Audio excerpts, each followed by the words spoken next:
Wacana pemerintah merevisi Undang-Undang Pondok Pesantren ditanggapi pimpinan Lembaga Pendidikan Islam di Aceh. Meski disambut positif, revisi guna mencegah terjadinya kekerasan seksual tersebut diharap tidak merusak tatanan pendidikan di pondok pesantren yang telah ada selama ini. Harapan agar wacana revisi tidak merusak sistem dalam tatanan lembaga pendidikan Islam ini disampaikan pimpinan Pondok Pesantren Darul Ihsan Tengku Muhammad Faisal. Pimpinan Pondok Pesantren di Gampung Sim, Kecamatan Darussalam, Aceh Besar ini mengatakan kasus kekerasan seksual bukan satu-satunya dampak yang muncul akibat tidak diaturnya poin pengawasan dalam regulasi pondok pesantren saat ini.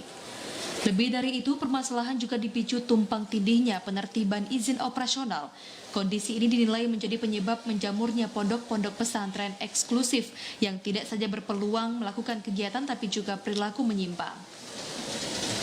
Faisal menyambut positif wacana revisi Undang-Undang Nomor 18 Tahun 2019 tentang pondok pesantren yang digagas pemerintah sebagai upaya mencegah kekerasan seksual di lingkungan pondok pesantren. Begitupun revisi diharap tidak merusak sistem pendidikan daya yang telah ada. Saya sepakat yang namanya pengawasan bukan hanya di dalam pondok pesantren, dimanapun harus ada pengawasan.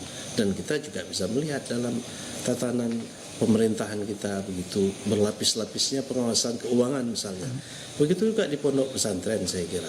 Itu perlu adanya selalu pengawasan. Dan pengawasan yang paling maksimal biasanya oleh masyarakat sendiri.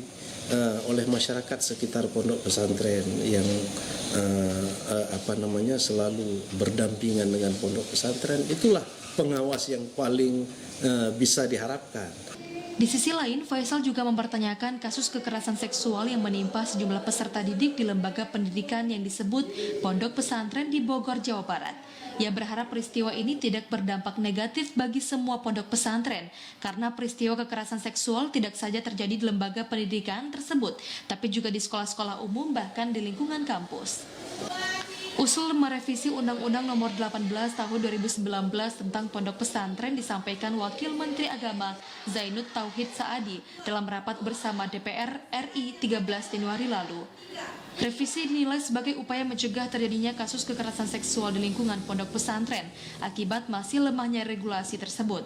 Dari Aceh Besar, Arman Konadi, TVRI melaporkan.